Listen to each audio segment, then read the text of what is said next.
अभी आप हमारे शिष्य अमन कुमार से जो भी मीठी बातें सुन रहे थे शिक्षक दिवस के शुभ अवसर पे, तो एक बार चाहता हूं कि आप लोग जोरदार ताली लगाएं। ठीक है, अब पूरन कुमार 2 शब्द बोलने जा रहे हैं। Thanks Sudarshan sir. First of all, जीवन में कुछ भी हो जाए पर अपनी कैरेक्टर के साथ जिंदा रहना जरूरी है।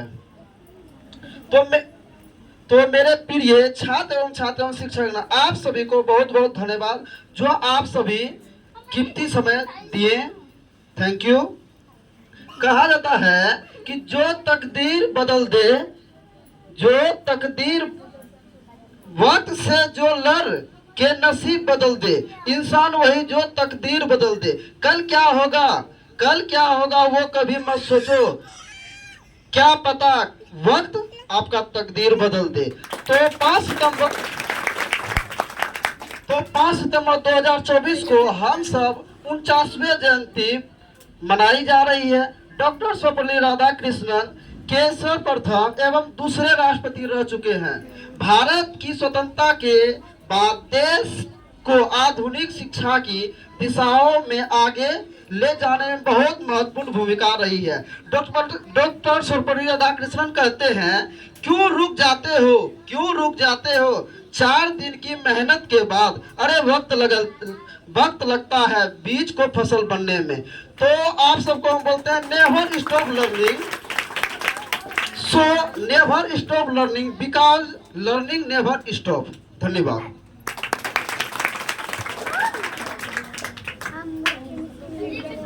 बहुत बहुत धन्यवाद पूरन।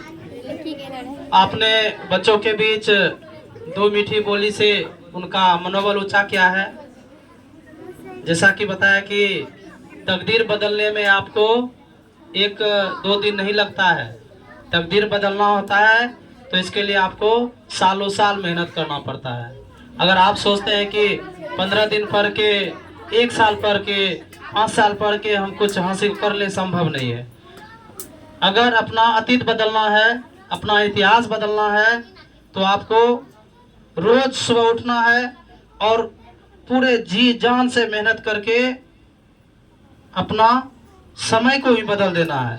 समय आपको ना बदले, आप समय को बदल दे, इतना पावरफुल बनना। ठीक है, तो अभी कृष्णा सर आपके बीच 2 शब्द बोलेंगे।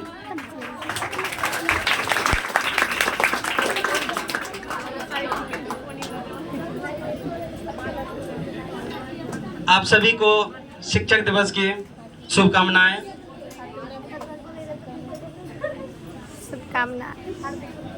डॉक्टर सर्वपल्ली राधाकृष्णन के जन्मदिन पर हम लोग 5 सितंबर के रूप में मनाते हैं। और देखो, हम लोगों का सबसे पहला गुरु जो होती है वह हमारी माता होती है, जो कि हमें उंगली पकड़कर चलना, बोलना और समझना पढ़ना सिखाती है। हम उन माता रूपी गुरुओं का भी दिल से नमन करते हैं और हम उन गुरुओं का भी नमन करते हैं जो कि हमको पढ़ा लिखा कर इस काबिल बना है। देखो, गुरु का दर्जा ना बहुत ही उच्च होता है, इतना उच्च कि भगवान से भी बढ़कर हम गुरुओं को मानते हैं। और सही मार्ग पर चलते रहने के लिए शिक्षक की आवश्यकता होती है, हम सभी को होती है, क्योंकि समय और समझदारी दोनों साथ साथ नहीं चलता है। समय और समझदारी कभी भी साथ साथ नहीं चलता है।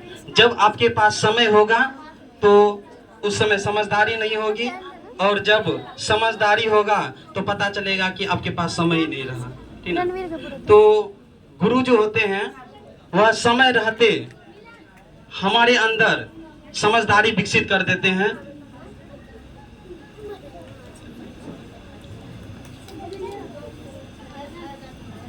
इसीलिए गुरु का दर्जा महान होता है, हमें इस काबिल बना लेते हैं और खुद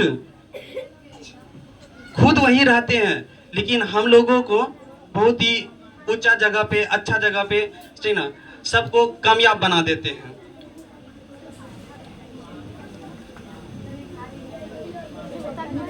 और जीवन संवारने के लिए शिक्षक की भूमिका अहम होती है, ठीक ना।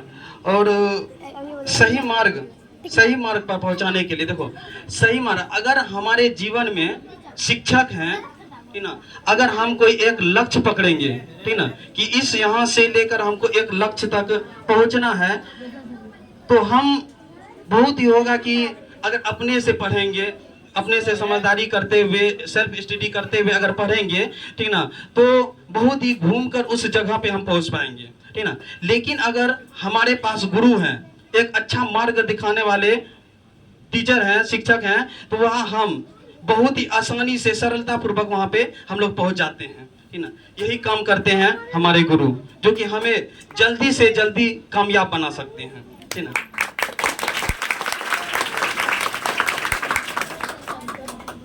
देखो गुरु तो कष्ट देते ही हैं, मारते हैं, पीटते हैं, फिर भी हमें उसका आदर करना चाहिए, ठीक ना। क्योंकि आप लोग देखे होंगे कि घुड़सवारी में कि घोड़ा का जो मालिक होता है ना, उसको बहुत ही चाबुक से मारता है, बहुत ही मारता है। इसलिए मारता है ताकि मालिक उसको उस रेस में जिताना चाहता है, ठीक ना। इसीलिए आप लोगों को भी जो इतना कष्ट देते हैं गुरु, और इतना बोलते हैं, डांटते हैं, बस यही कि आपको रेस में जिताना चाह रहे हैं सर।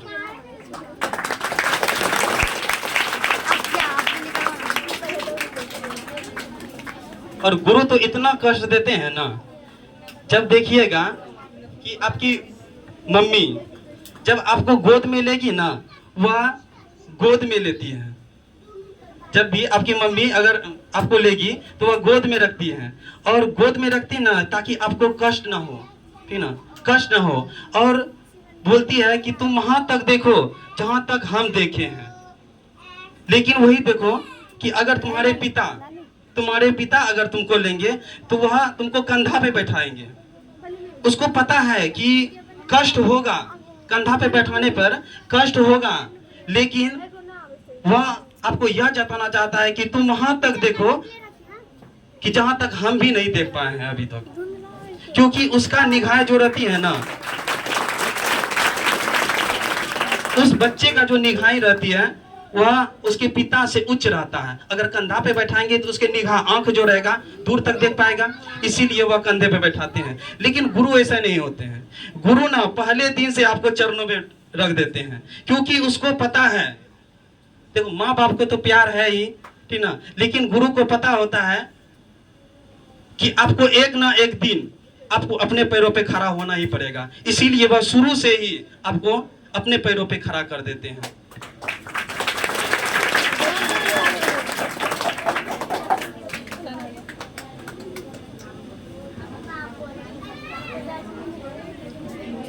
और आप लोग मन लगा के पढ़िए, कोई भी चीजों को कल पे ना टालिए, ठीक ना। सबसे बड़ी गलती होती है बच्चा को कल पे टाल देना, कि आज पढ़े हैं कल इसको रिवाइजिंग करेंगे, कल से पढ़ेंगे, कल से जल्दी जगेंगे। ये चीज जो है ना बहुत ही विद्यार्थियों के जीवन में ना बहुत ही कष्ट देता है। यह कल बोलता है ना कि जिसने किया कल दिन गए टल, जिसने कहा परसों बीत गए बरसों, और जिसने कहा आज उसी ने किया राज। हमेशा आज से करना है, जो भी करना है आज से करना है। याद से पढ़ेंगे, कल क्यों, याद से क्यों नहीं।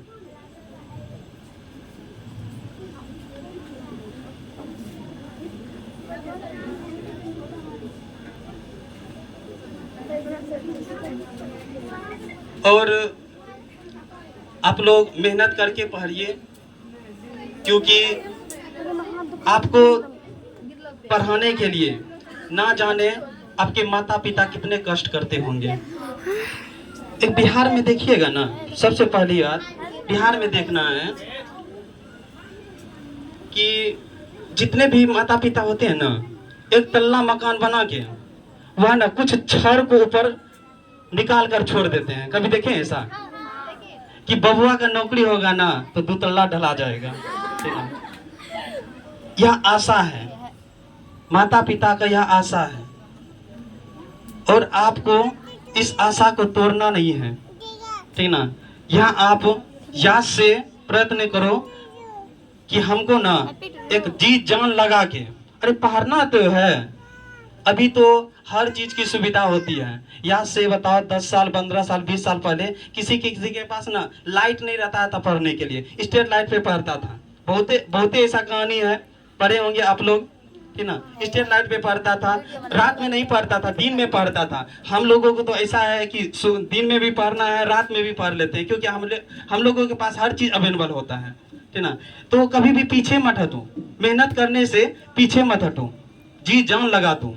पढ़ना तो ही है, मम्मी पापा का सपना साकार करेंगे। घर में पलिस्तर करवा देता है, अब बोलता है कि पेंट अगले साल करेंगे, क्योंकि अगले साल हो ना हो हमारे बेटा का नौकरी हो जाएगा। कितना आस लगाए बैठे होंगे वो माता पिता। तो आपको ये चीज देखना है, कभी भी इस चीज को तोड़ना नहीं है, ये आशा को कभी नहीं तोड़ना है।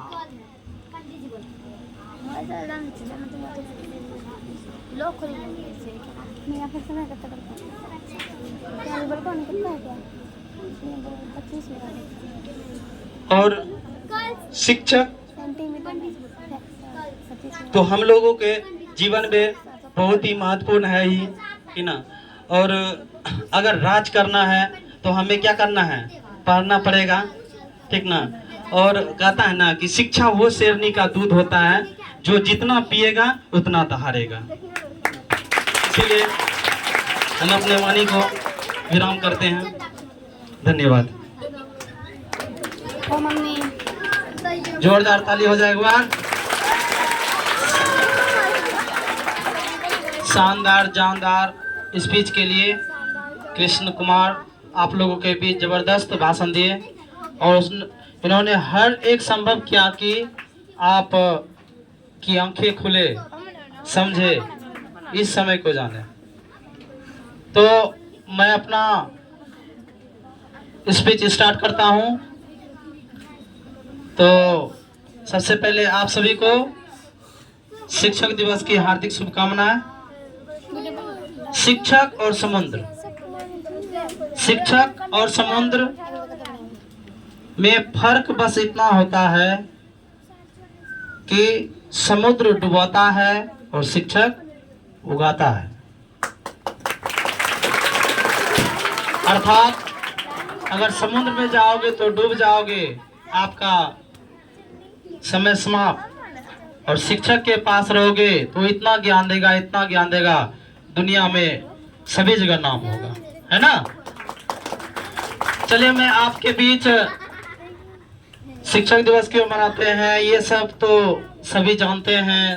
डॉक्टर सर्वपल्ली राधाकृष्णन पहले उपराष्ट्रपति, दूसरे राष्ट्रपति, बहुत है, विदेश में पढ़े थे, वह बच्चों की सेवा के लिए, पढ़ाई के, एजुकेशन के लिए जाने जाते हैं। ठीक है, ध्यान दीजिए, प्लीज बी साइलेंट, सुन लीजिए। आज मैं कहानी सुनाने जा रहा हूं एक शिक्षिका और एक बच्चे की। ओके, ध्यान से सुनिएगा, 2 मिनट का कहानी है। इससे शिक्षा बहुत है, समझदारी भी है। इसमें एक टीचर का क्या रोल है, एक स्टूडेंट का क्या कष्ट रोल है, तो ध्यान से सुनना है। किसी गांव में एक शिक्षिका रहती थी, प्राइमरी स्कूल में पढ़ाते थे। वहीं पे एक बच्चा था, नाम नहीं लेंगे, सिर्फ ये बोलेंगे कि कोई बच्चा था, और जब भी 5 क्लास में, वो प्राइमरी था तो 5 तक ही होता है पढ़ाई, ठीक है। तो जब भी वो क्लास इन करती थी तो सबको बोलते थे I love you all, I love you all, वो सभी बच्चे को बोलते थे। लेकिन वो शिक्षिका जानती थी कि मैं सबसे प्यार नहीं करता, सब बच्चे से। उनमें से एक जो बच्चा था, उनसे बहुत चीड़ था उसको, उस शिक्षिका को। वो उसको ना सही नजर से नहीं देखते थे, क्योंकि वो जो लड़का था ना, थोड़ा सा मन को इधर रखता था, वो दूसरे दुनिया में खोया रहता था। और सब बच्चा पढ़ता था, लिखता था, लेकिन वो उसका मन नहीं लगता था वहां पे, वो बाहर की दुनिया को सोचता था। तो इसको गुस्सा रहता था, उसे चीर गया था। जब एग्जाम हुआ तो उसका जो रिपोर्ट कार्ड तैयार होता है, अभी सभी बच्चे का रिपोर्ट कार्ड तैयार होता है साल दर साल, पिछले साल क्या क्या, इस साल कैसा रहा, ठीक है। तो रिपोर्ट कार्ड में उसने बहुत भला बुरा लिख दिया बच्चे के प्रति। वहां पे एक नियम होता था, क्योंकि वो रिपोर्ट कार्ड घर भेजना था बच्चे के घर। तो नियम था स्कूल में, एक सबसे पहले वो एचएम के पास जाएगा, ठीक है। एचएम देखेगा कि रिपोर्ट कार्ड में क्या लिखा है मैडम, और बच्चे के लिए क्या लिखा। तो उसमें देखा कि उसमें ना बच्चे के बारे में बहुत ही भला बुरा लिखा हुआ था, कि आपका बेटा ऐसा है वैसा है, वो पढ़ता नहीं, इसका नाम काट के हटा दो, ये आगे कुछ नहीं करेगा, फलना चला लिखा हुआ था। तो कहा कि ये तो गलत बात है। एचएम बोले कि इस तरह से अगर रहेगा तब तो दिक्कत है। तो उसने क्या किया, वहां पे जो चपरासी था उसको कहा कि आप जो है ना, इस मैडम के जो रूम है वहां पे ना, पिछले क्लास का जो रिपोर्ट कार्ड है, प्रोग्रेसिव कार्ड है, उसको रख दीजिए।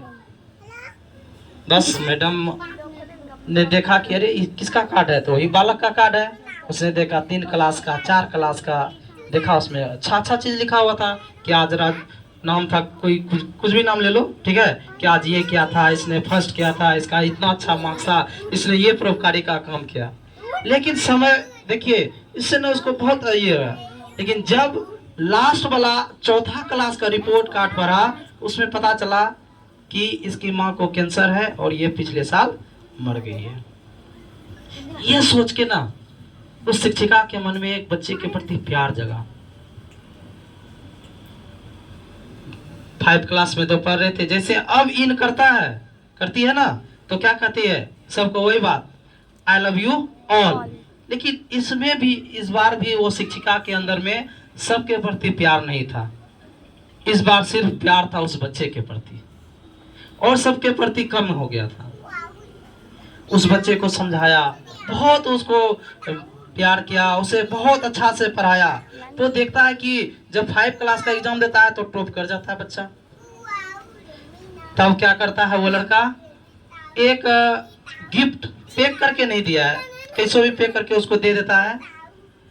उसने जब उसको खोला तो उसमें एक इत्र था, सेंट, और एक कुछ बाल में लगाने वाला था, वो लगा लिया और सेंट मार लिया। जैसे मार लिया तो बच्चा क्या क्या उसको गले लगा लिया, कहा कि मैडम आपके शरीर से ना मेरी माँ का खुशबू आ रहा है, ठीक है। तो उसको भी बहुत बच्चे के प्रति प्यार जगा। बच्चे पास आउट हो गया, 6 क्लास में गया, और खत लिखते रहता था मैडम को कि मैडम आज इस सर से मिले, उन सर से मिले, उन मैडम से मिले, लेकिन आपके जैसा प्यार किसी ने नहीं किया, ठीक। आगे जब वो बड़े हो गए, मैडम रिटायर्ड हो गई, और जब समय आ गया तो एक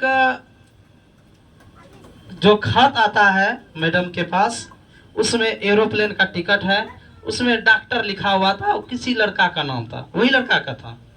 जब ये उसके साथ चले गया अकेले एरोप्लेन से, जब वहां जाता है तो पूरा फैमिली रहता है उसके साथ, और वो बच्चा बोलता है कि यही है मेरी माँ, यही है मेरी माँ जिसने आज मुझे इतना तक पहुंचा दिया, है ना। तो ये देखिए, एक शिक्षक, शिक्षिका और एक शिष्य के बीच कितना प्यार होता है ना। समय बीत गया, लेकिन एक समय आया कि उसको भी अपने पास बुलाया। यह दर्शाता है कि अभी के समय, उस समय देखा जाए तो दोनों के बीच बहुत दूरी आ गया है। पढ़ लिए, यहाँ से चले गए, कौन है क्या है किसी को पता नहीं। लेकिन वो समय था जो कि एक शिक्षक एक बच्चे से पढ़ाया, उसे आजीवन तक निभाया। ऐसा होता है गुरु शिष्य के बीच संबंध, है ना? ठीक, विशेष तो कुछ नहीं। हम ये कहानी इसलिए आपको सुनाए कि आपके बीच भी गुरु शिष्य के बीच जो संबंध होता है ना, उसको अंतिम समय तक निभाना है ना? तभी होगा एक सच्चा गुरु और शिष्य का परीक्षा। ठीक, तो विशेष कहानी बहुत है, आप लोग भी जानते हैं, और हमें एक दूसरे का आदर करना चाहिए। बाकी गुरु माता पिता ये सभी है, सबका रिस्पेक्ट करना, एक साथ में सबका रिस्पेक्ट करना। ठीक है, अब प्रोग्राम की ओर चलेंगे क्योंकि ज़्यादा टाइम नहीं है। पहले प्राइज की पहले प्राइज, चलिए फटाफट दे।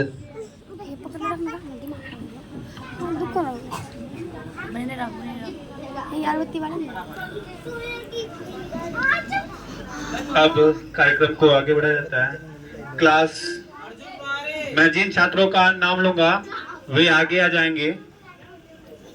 Class 8, third prize Vishal Kumar, सम्मानित करेंगे सूरज सर।